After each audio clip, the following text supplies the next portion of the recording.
Hello everyone, how are you all. Welcome back to the channel Ed Uncle. मैं हूं फतेहान खान, आपका civil गुरु लेकर आया हूं आपके लिए न्यू बैच। यहां पर न्यू बैच स्टार्ट हो चुका है। जियो टेक्निकल इंजीनियरिंग हमने स्टार्ट किया है। हमने यहां पर टॉपिक चल रहा है अभी परमिएबिलिटी एंड अफेक्टिव स्ट्रेसेस।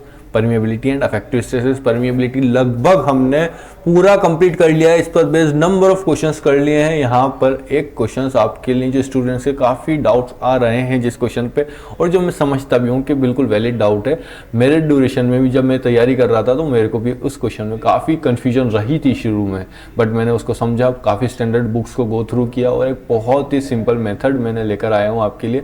और वहाँ पर आपको मैं बताऊँगा कि इतना टिपिकल क्वेश्चन वो आपको आप बहुत ही इजीली सॉल्व कर सकते हैं। जैसा कि हमारे मेथड चलते हैं, हम पहले आपको पूरा गिवन डेटा देता हूँ पूरा, फिर उसके बाद कॉन्सेप्ट बताता हूँ, फिर उसके बाद आपको पूरा कैलकुलेशन करता हूँ, फिर आपके लिए फॉर एग्जाम पर्पस से कि आपको क्या अप्रोच रखनी है एग्जाम से। पूरा कॉन्सेप्ट सीख लिया हमने, पूरा प्रोसीजर सीख लिया, आपके सबकॉन्शियस माइंड में सारी कैलकुलेशन रहेगी। जब अगर आप इस तरह का अगर आप सेशन अटेंड करते हैं, आपके सामने इस तरह से सॉल्व किया जाता है क्वेश्चन, तो आपको पूरा सबकॉन्शियस माइंड में फीड हो जाती है चीज़ें। फिर आप जब एग्जाम में सॉल्व करते हैं तो आपके माइंड में पहले ही रिटेन रहती है चीज़ें कि हाँ, आपने गिवन डेटा यहाँ पर नोट कर लिया, इसके पीछे ये कॉन्सेप्ट था, तो वो आपके बैक ऑफ द माइंड में चलेगा। उसके अलावा कैलकुलेशन तो आपका पार्ट है ही सही, जो कि आपको करना होगा।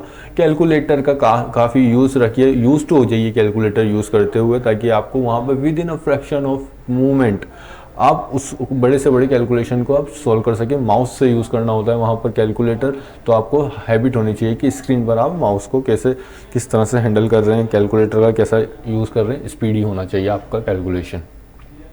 बढ़ते हैं टॉपिक से, पहले हम बात करें एड अंकल के इस प्लेटफॉर्म के बारे में। तो एड अंकल लेकर आया है आपके लिए गेट ओरिएंटेड बैच। ये बहुत ही बड़ी बात होती है अगर आपको कोई भी चैनल अगर एक पर्टिकुलर सब्जेक्ट पर्टिकुलर एग्जाम को टारगेट करके पढ़ाता है, तो ये खुद में ही बहुत बड़ी बात हो जाती है। एज एन एस्पायरेंट जब अगर मैं बात करूँ तो मेरे ड्यूरेशन में इस तरह के चैनल्स अवेलेबल नहीं थे।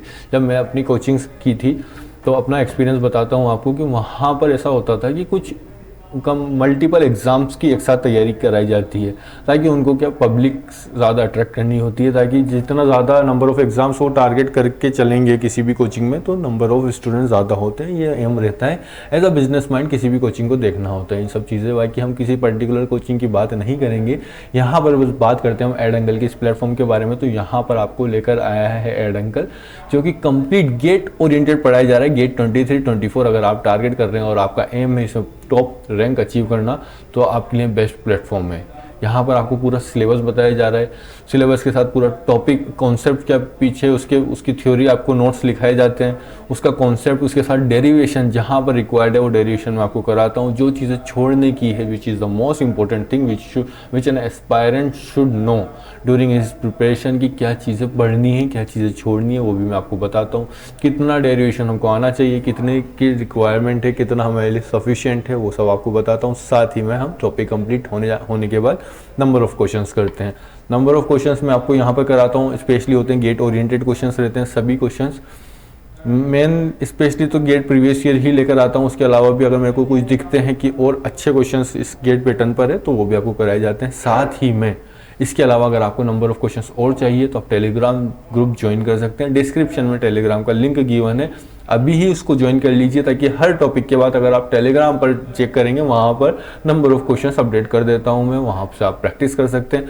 वहाँ पर अगर नहीं आता आपको तो आप डाउट सेक्शन में पूछ सकते हैं कि सर यहाँ पर ये क्वेश्चन था, इसमें ये दिक्कत आई है मेरे को, आप प्लीज़ डिस्कस कीजिए। तो मैं बिल्कुल आपके साथ डिस्कस करूँगा। अगर आपको दिक्कत होती है तो पूरी हम यहाँ पर डिस्कशन कर सकते हैं। और उसके अलावा भी आपको यहाँ पर नंबर गिवन रहता है।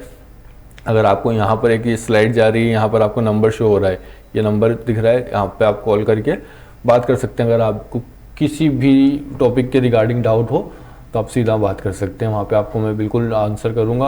1-to-1 बात होगी, पूरा आपका डाउट होगा क्लियर हो जाएगा, क्लियर। और यही स्पेशलिटी होती है यहाँ पर, अगर स्टूडेंट चाहे तो टीचर से इंटरेक्ट कर सकता है डायरेक्टली। ओके, तो यहाँ पर हम बात करते हैं एक क्वेश्चन है जो कि बहुत इंपॉर्टेंट क्वेश्चन है और बहुत टिपिकल रहता है। स्टूडेंट्स को इस टाइप के क्वेश्चन से फियर रहता है कि इस क्वेश्चन को सॉल्व कैसे किया जाए। ये बहुत ही एक कह सकते हैं कि लेंथी और टिपिकल, खुद में इसके अंदर काफ़ी कॉन्सेप्ट लग रहे हैं। यहाँ पे परमिएबिलिटी का क्वेश्चन तो है ही सही, बट साथ में इसके अफेक्टिव स्ट्रेसेस के भी कुछ कॉन्सेप्ट काउंट होते हैं, जो कि हम अगर अफेक्टिव स्ट्रेसेस नहीं भी जानते तो भी हम सॉल्व कर सकते हैं बेसिक बेसिक एप्टीट्यूड से। कैसे करेंगे अभी देखते हैं पूरा। इसको थोड़ा सा हाईलाइट कर लेता हूँ मैं, डायग्राम को थोड़ा सा हाईलाइट कर लेते हैं, पूरा क्वेश्चन समझते हैं और इसको स्टेप बाय स्टेप सॉल्व करेंगे। पूरा क्वेश्चन को स्टेप बाय स्टेप सॉल्व करेंगे। यहाँ पर देखेंगे कि यहाँ पे इस टाइप के क्वेश्चंस को, और अगर एग्ज़ाम में अगर इसके टाइप के और क्वेश्चंस अगर आप देखेंगे तो सबसे लेंथी, सबसे डिफ़िकल्ट क्वेश्चन आपको यही दिखेगा। अगर आप ये क्वेश्चन समझ गए तो इस पैटर्न पे सभी क्वेश्चन आप कर सकते हैं। अभी हमने पिछले लेक्चर में भी देखा, इसी टाइप के क्वेश्चंस किए थे हमने, इसी पैटर्न पर बेस्ड थे, बट इतना डिफ़िकल्ट क्वेश्चन नहीं था। बार बार इसलिए बोल रहा हूँ ताकि आप इस चीज़ को बहुत ध्यान से सुनिएगा। अगर आपको ये क्वेश्चन आता है या अगर आपको आ चुका है तो believe me, your preparation is up to the mark, you are on a right pace. बिल्कुल चलते रहिए, और अगर नहीं आया तो भी कोई बात नहीं, अभी आ जाएगा। आज यहाँ पर 1 घंटे में आपको ये कॉन्सेप्ट समझ आ जाएगा, और इस पर बेस्ड जितने भी कॉन्सेप्ट होंगे वो सारे क्लियर हो जाएंगे आपको। तो इस सेशन को ध्यान से देखिएगा, और अगर आ गया आपको तो भी एक बार देखिएगा ज़रूर। क्या पता यहाँ पर कुछ नई टेक्निक्स आप देखने को मिल जाए। हो सकता है आपने जो टेक्निक यूज़ की है उससे सिंपल टेक्निक आपको देखने को मिल जाए, और हो सकता है आपकी टेक्निक मुझसे सिंपल हो। नो डाउट, हर स्टूडेंट, मल्टीपल स्टूडेंट्स होते हैं, हंड्रेड्स माइंड्स रहते हैं। किसी का माइंड और अच्छा यहाँ पर काम किया कि उसने और सिंपल मेथड लेकर आया, तो नो, आप यहाँ पर मेरे को कमेंट में बता सकते हैं कि अगर आपके पास और बेटर तरीका है तो भी।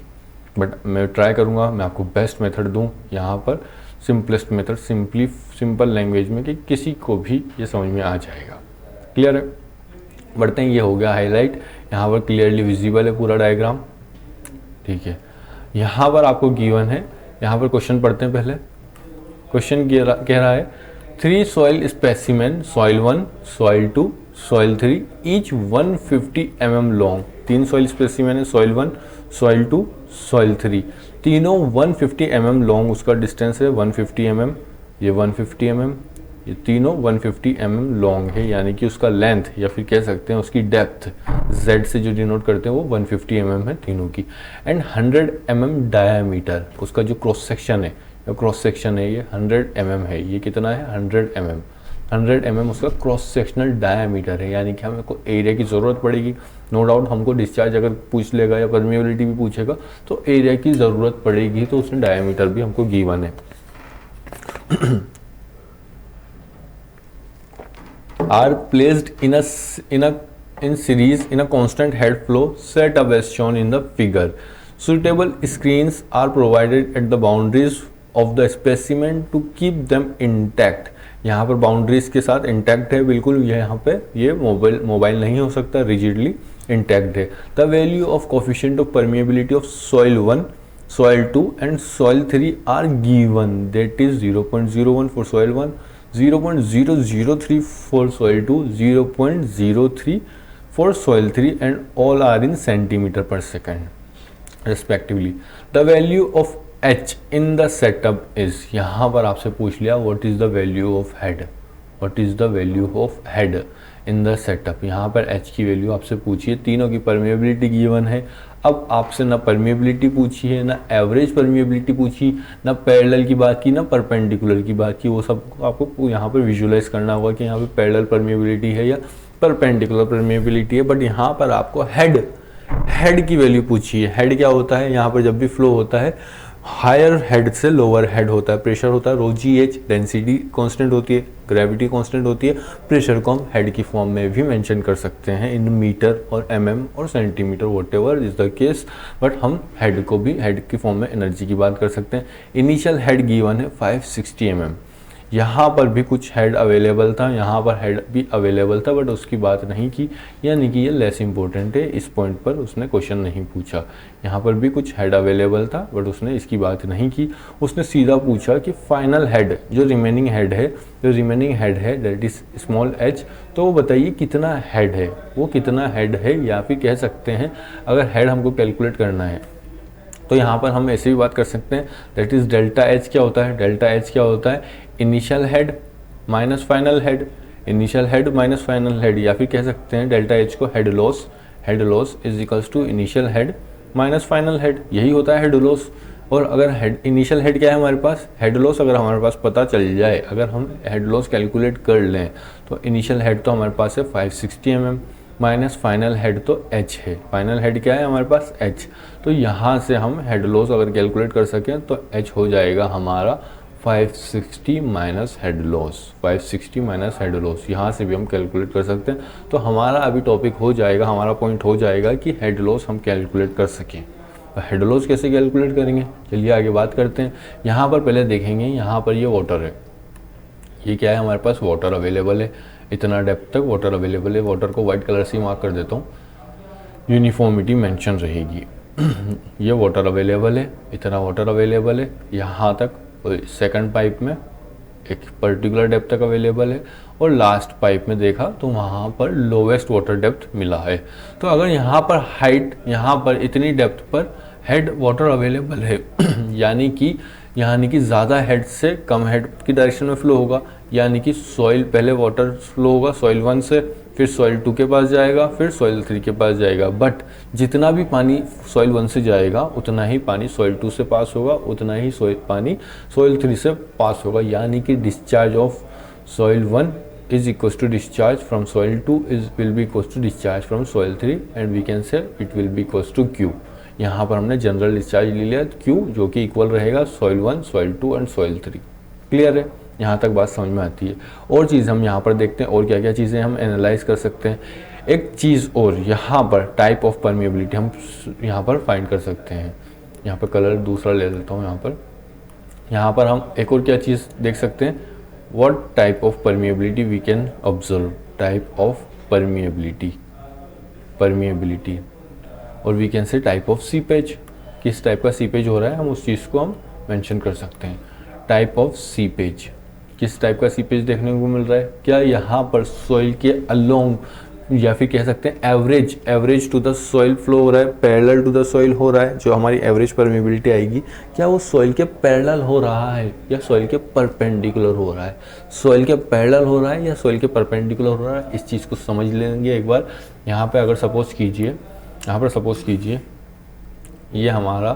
ये एक सेक्शन है, ये सेक्शन है, सपोज कीजिए यहाँ पर कुछ लेयर्स है, यहाँ पर सॉइल की कुछ लेयर से ध्यान दीजिएगा। कभी हॉरिजॉन्टल और वर्टिकल डायरेक्शन फ्लो के बिहाफ पे जज नहीं कर सकते हम कि पैरेलल हो रहा है या परपेंडिकुलर। अभी समझ में आ जाएगा। ये कुछ लेयर्स है, यहाँ पर भी मैंने कुछ लेयर्स बना दी है, यहाँ पर भी सॉइल की कुछ लेयर्स बना दी है। अगर आपके माइंड में कन्फ्यूजन हो कि हॉरिजॉन्टल फ्लो मतलब पैरेलल फ्लो, वर्टिकल फ्लो मतलब परपेंडिकुलर फ्लो, तो ये बहुत बड़ा आपका मिथ हो जाएगा। अगर यहीं पर अभी आपको समझ में आ जाएगा कैसे। यहाँ पर सॉइल 1 है, सपोज कीजिए सॉइल 1 की लेयर है, सॉइल 1, ये सॉइल 2, ये सॉइल 2, ये soil 3, soil 1, soil 2 and soil 3। Clear. यहाँ पर भी सॉइल 1, इसको थोड़ा सा इंक्लाइन लिखना होगा, ज़्यादा हो जाएगा ये कैसे, इसको लिख सकते हैं हम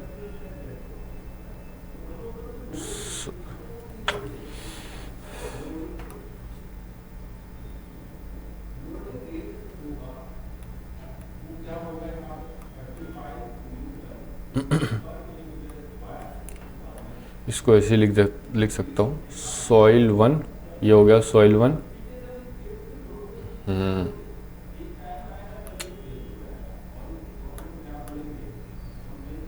ये सॉइल 1, ये सॉइल 2,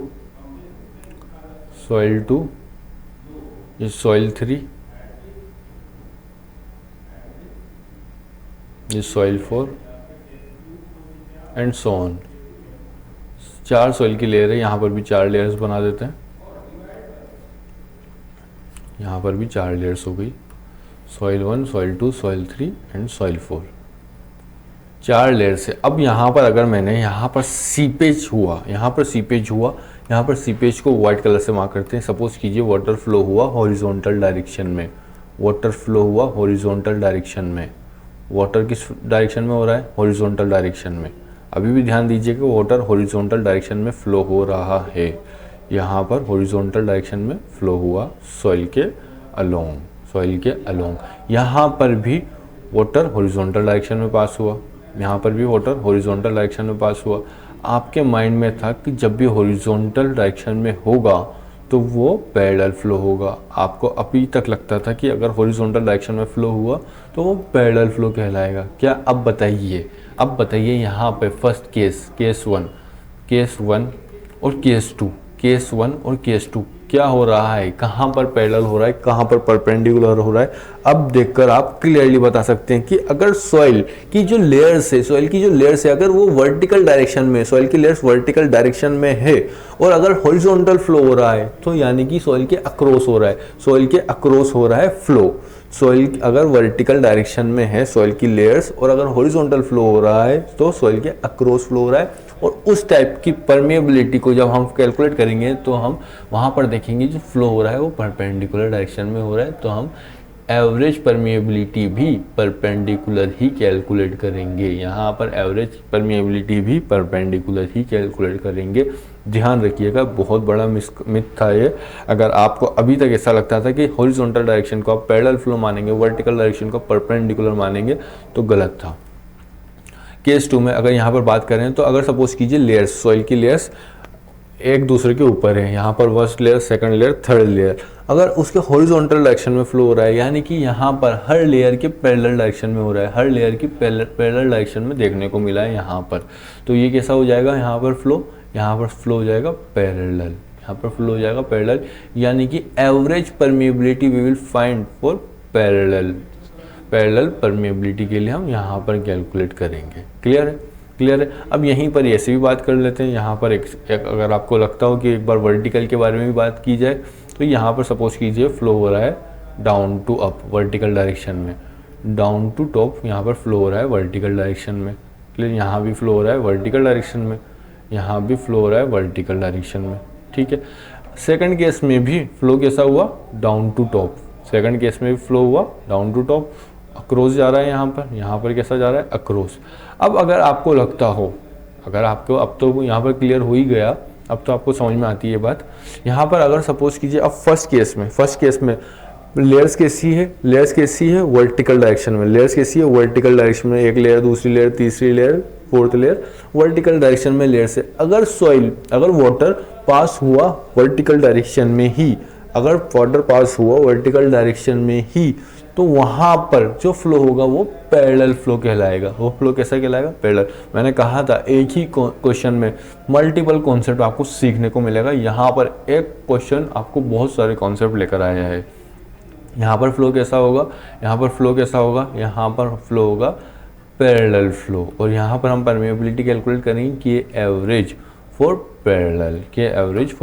ध्यान रखिएगा, एक ही सॉइल था, यहाँ पर direction of flow will decide the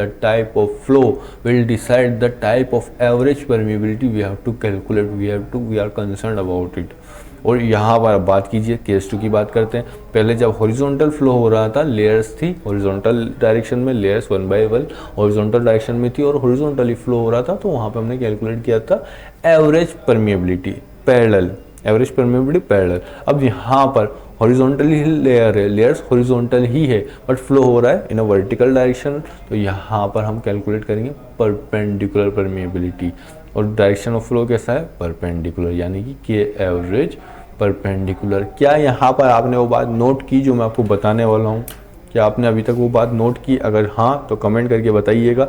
अब यहाँ से कॉन्सेप्ट निकला है, जिस भी डायरेक्शन में लेयर्स होगी, चाहे वो हॉरिजॉन्टल हो या वर्टिकल, जिस भी डायरेक्शन में लेयर्स हो, अगर उस डायरेक्शन के अलोंग वाटर फ्लो हुआ तो कहलाएगा पैरेलल। अब हॉरिजॉन्टल और वर्टिकल डायरेक्शन ऑफ फ्लो नहीं जज करेगा कि पैरेलल है परपेंडिकुलर, बट अगर लेयर्स जिस डायरेक्शन में, सपोज कीजिए लेयर्स हॉरिजॉन्टल डायरेक्शन में है और फ्लो हुआ हॉरिजॉन्टल, तो पैरेलल फ्लो कहलाएगा। अगर लेयर्स वर्टिकल डायरेक्शन में और फ्लो हुआ वर्टिकल फॉर्म में, चाहे अप टू डाउन या डाउन टू टॉप, तो वो कहलाएगा पैरेलल फ्लो। यहाँ पर आप देख सकते हैं, यहाँ पर आपको देखने को मिलेगा। यहाँ पर डायग्राम इज सेल्फ एक्सप्लेनेटरी, पूरा आपको समझा भी दिया।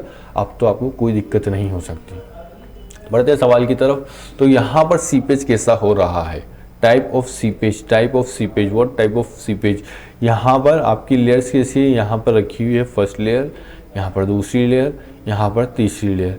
यहाँ पर अगर आप देखेंगे, यहाँ पर आप देखेंगे लेयर्स के अक्रॉस फ्लो हो रहा है, लेयर्स के अक्रॉस वाटर सीप हो रहा है, अक्रॉस फ्लो हो रहा है, यानी कि वो परपेंडिकुलर डायरेक्शन में। यहाँ पर सीपेज कैसा है, परपेंडिकुलर डायरेक्शन में। यानी कि हम परमेबिलिटी कैसे कैलकुलेट करेंगे कि एवरेज परमेबिलिटी हमारी बात होगी कि average permeability will be for perpendicular direction. Clear है कि average permeability we have to calculate for perpendicular direction, और सभी की परमेबिलिटी हमको गिवन है। What is the permeability of first soil, K1 is given as K1 is equals to 0.01 centimeter per second, and what is the value of K2? K2 is equals to 0.003 centimeter per second, and K3 is also given, that is 0.03 centimeter per second. हमारे पास permeability average for perpendicular direction is equals to Z1, that is thickness of a first layer, plus Z2, that is thickness of a second layer, plus Z3 whole divided by Z1 upon K1 plus Z2 upon K2 plus Z3 upon K3 plus Z3 upon K3। यही होती है हमारी perpendicular direction में permeability का formula, यही होता है, यही हमने देखा अभी तक।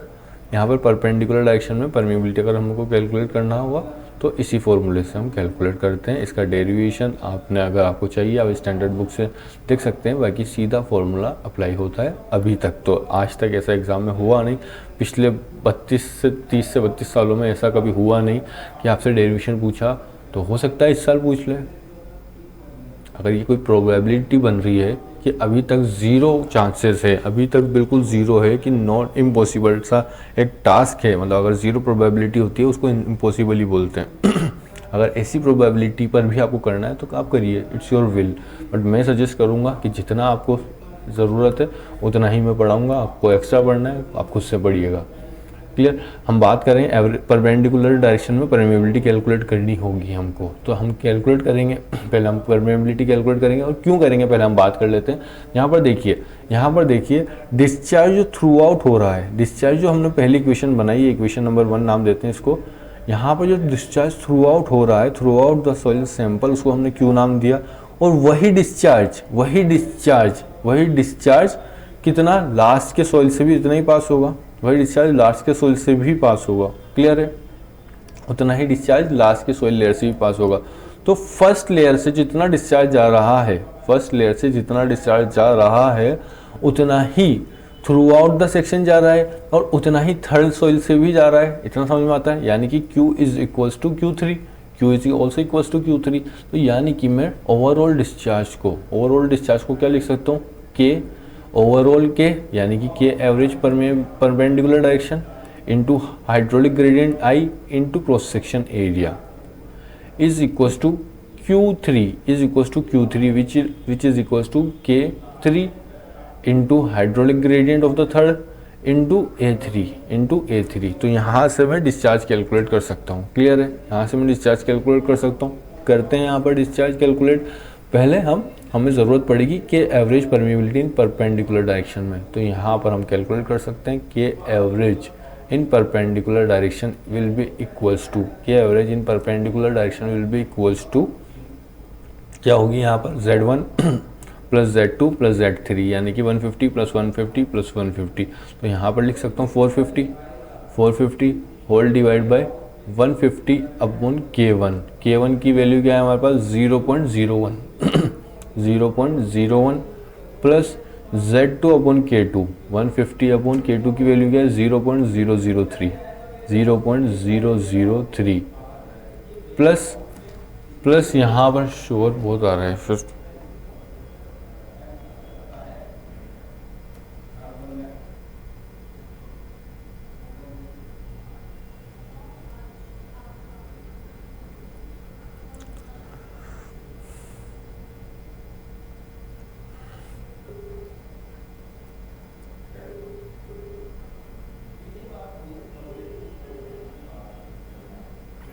श्योर वो तो आ रहा है दूसरे स्टूडियो से।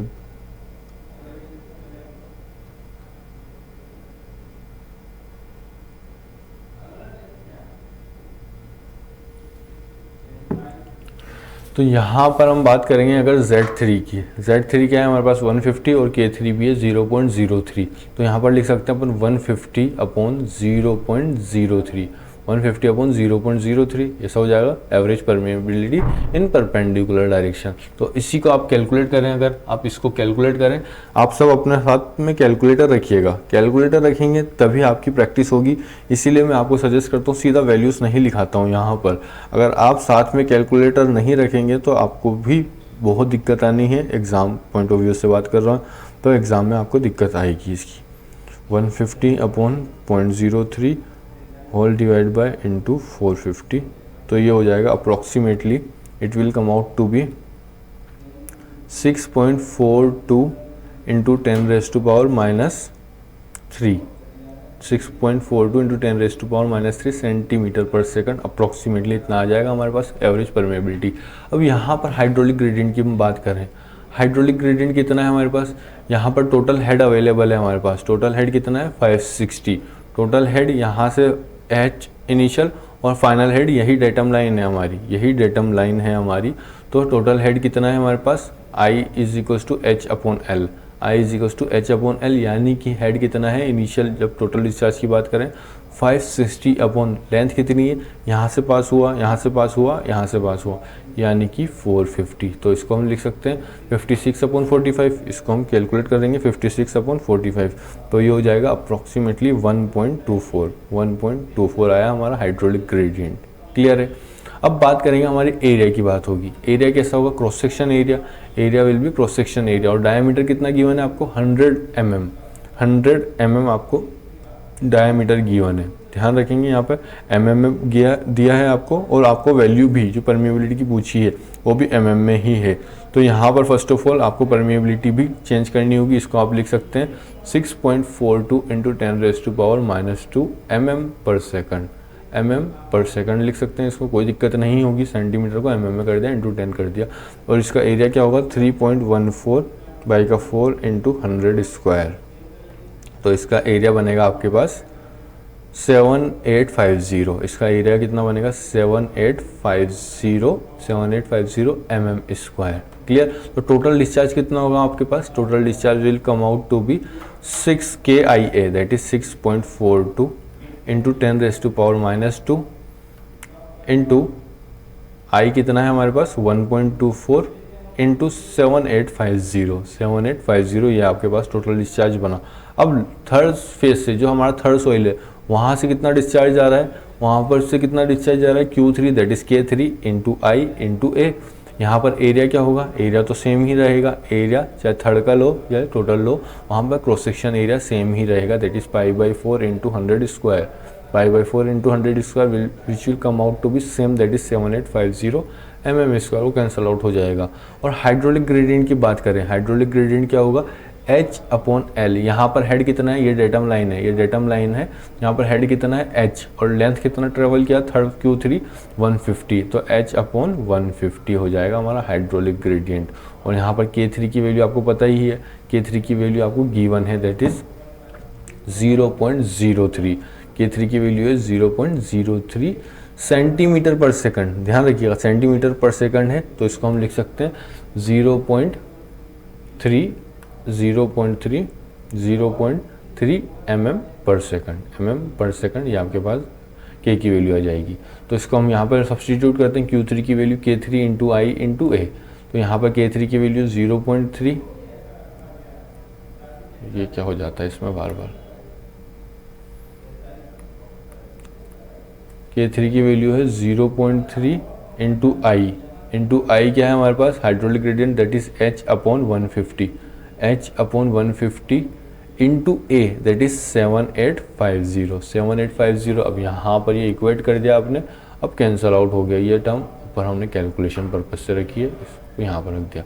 7850 से 7850 कैंसल आउट हुआ, और यहाँ पर जितने भी टर्म है आप कैलकुलेट कीजिए इसको और आंसर निकालिए। ये हो जाएगा 6.42 into 10 raise to power -2 in 6 0.42 into 10⁻⁻² into 1.24 into 150 divide by 0.3।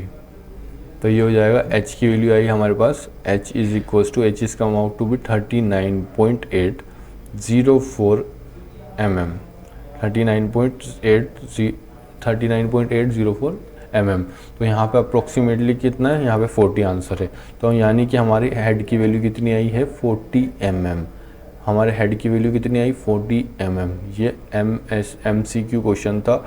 इसी पर बेस्ड एक और क्वेश्चन था, या तो यहाँ पर आपको सबसे डिफ़िकल्ट जो क्वेश्चन था अब तक का परमेबिलिटी पर बेस्ड, तो वो यही क्वेश्चन था। अगर आपको ये समझ आ गया, अगर आपको ये समझ आ चुका है तो आपको परमेबिलिटी पर बेस्ड हर टाइप का क्वेश्चन कर सकते हो। हमने क्या किया, ध्यान दीजिएगा, हमने परमेबिलिटी अब तक ऐसे क्वेश्चंस किए थे जिसमें सिर्फ परमेबिलिटी हमसे पूछी गई थी। ऐसे क्वेश्चंस थे हमारे पास जिसमें 2 सॉइल की परमेबिलिटी गिवन है, तीसरे सॉइल की हमको कैलकुलेट करनी होगी, हेड डिफरेंस गिवन होता है, लेंथ गिवन होता है, सब कुछ हमारे पास अवेलेबल होता है। यहाँ से आप ऐसे भी समझ सकते हैं इस चीज़ को। सपोज़ कीजिए हमारे पास इनिशियल हेड है, यहाँ पर ये डेटम लाइन है, यहाँ से ये डेटम लाइन है, यहाँ से जब हेड कितना लॉस हुआ, जब थ्रू आउट जब टोटल डिस्चार्ज से पास हुआ, जब थ्रू आउट टोटल डिस्चार्ज हुआ यहाँ पर, तो वहाँ पे हमने हाइड्रोलिक ग्रेडियंट कैलकुलेट किया। That is head loss is 560 mm and total length travel is 450 mm, that is 150 plus 150 plus 150 450 mm। तो यहाँ पे हमने हाइड्रोलिक ग्रेडियंट निकाल लिया था। That was come out to be 1.24 mm आया था हमारे पास।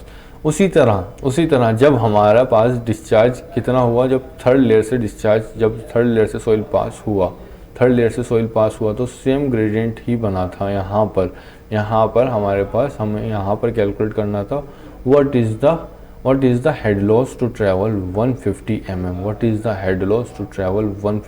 mm, और we can say what is the head required to travel through soil 3 और through soil discharge, how much head is required to get the discharge from third soil layer। Clear. यहाँ से भी हमने hydraulic gradient calculate किया। यहाँ से easily समझ में आता है कि हमने यहाँ पे आई ओवरऑल कैलकुलेट किया, यहाँ पर हमने कैलकुलेट किया था आई ओवरऑल, और यहाँ पे हमने कैलकुलेट किया I3 कैलकुलेट किया। I3 होता है h अपॉन लेंथ, और यहाँ पर I3 के लिए हमने स्मॉल h लिखा जो कि हमसे पूछा गया था, और लेंथ ट्रेवल कितना हुआ 150 mm, तो यही लिखा हमने हाइड्रोलिक ग्रेडियंट। और कैपिटल I जो कि ओवरऑल डिस्चार्ज कितना लिखा, total head given that is 560 mm divide by total length travel which is equal to 450 mm। यहाँ से हमने हाइड्रोलिक ग्रेडियंट कैलकुलेट किया। Overall discharge is equal to discharge in each layer, each soil layer.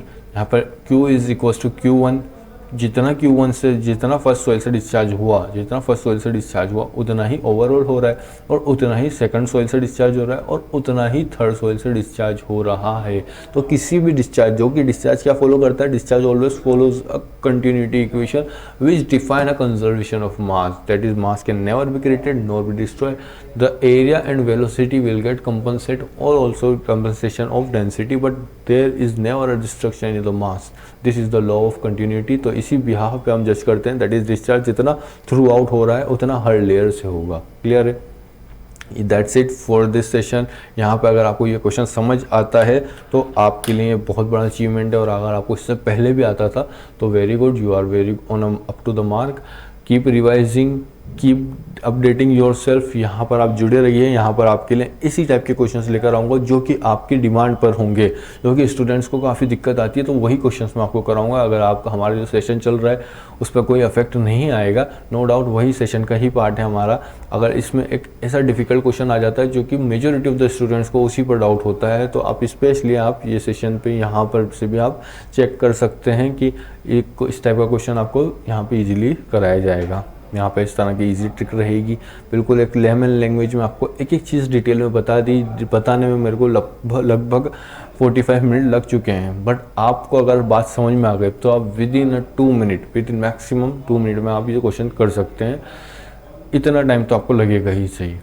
अगर आपकी calculation अच्छी है तो थोड़ा सा प्लस माइनस हो जाएगा, बाकी आपको 2 मिनट तो लगेंगे ही सही। इतना एक डिफ़िकल्ट क्वेश्चन है, काफ़ी कॉन्सेप्चुअल क्वेश्चन है। इस पे ऊपर हमने बेस बात की कि टाइप ऑफ परमेबिलिटी क्या होती है, जो कि हमने देखा कि पैरेलल परमेबिलिटी कब देखने को मिलती है उसको हम जज नहीं कर सकते डायरेक्शन ऑफ द फ्लो के बिहाफ पे। परमेबिलिटी का पैरेलल होना या परपेंडिकुलर होना जज करेगा कि हमारा सॉइल की लेयर्स किस डायरेक्शन में है और फ्लो डायरेक्शन कितना है। दोनों एक जैसा होगा तो सॉइल की फ्लो जो तो सीपेज होगा पैरेलल। अगर दोनों एक दूसरे के अपोजिट हुआ या फिर कह सकते हैं थ्रू आउट अक्रॉस फ्लो हुआ तो वो कहलाएगा परपेंडिकुलर फ्लो। क्लियर है। यहाँ से और भी चीज़ें देखने को मिली कि डिस्चार्ज थ्रू आउट कॉन्स्टेंट रहता है, कंटिन्यूटी इक्वेशन का यहाँ पे लो गवर्न होता है। उसके अलावा हमने देखा कि हेड हमसे पूछा जाता है, परमेबिलिटी गिवन है किसी भी सॉइल की, तीनों सॉइल की, और हमसे हेड भी पूछ लिया जाता है, तो इंटरचेंज हो जाता है हमारे कॉन्सेप्ट। ध्यान रखिएगा, ऐसे क्वेश्चन में उलझिएगा नहीं, डरिएगा नहीं। आप मुझसे सीधा पूछ सकते हैं, यहाँ पर आप कमेंट कर सकते हैं, आपको बिल्कुल वैसा क्वेश्चन कराया जाएगा अगर वो टॉपिक के रिगार्डिंग हुआ। अभी हमारा परमेबिलिटी चल रहा है तो हमने परमेबिलिटी पर क्वेश्चन कर लिया। I hope you got clear in your mind कि यहाँ पर आपको पूरा कॉन्सेप्ट समझ में आ गया होगा। I hope, I wish so. अगर फिर भी कोई डाउट रहता है तो आप कमेंट करके पूछ सकते हैं। Thank you everyone, that's it for the session. फिर मिलते हैं नेक्स्ट सेशन, नेक्स्ट लेक्चर। यहाँ पर अफेक्टिव स्ट्रेसेस हम कंटिन्यू करेंगे। परमेबिलिटी लगभग हो चुका है हमारा। और भी कोई डाउट रहते हैं तो नो डाउट आप पूछ सकते हैं। फिर हम बात करेंगे नेक्स्ट सेशन में अफेक्टिव स्ट्रेसेस के बारे में। Thank you everyone, keep viewing the session. यहाँ पर अपने दोस्तों को बोलिए कि सेशन को वहाँ पर ज्वाइन करें और चैनल को लाइक कीजिए, शेयर कीजिए, सब्सक्राइब कीजिए। और डिस्क्रिप्शन में आपको टेलीग्राम लिंक गिवन है ताकि आपकी प्रैक्टिस हो सके। वहाँ पे number of questions daily upload किए जाते हैं, टॉपिक रिगार्डिंग ही रहते हैं हमेशा, तो आप उसको ज्वाइन कीजिए, आपकी प्रैक्टिस के लिए बहुत अच्छा होगा। Thank you everyone.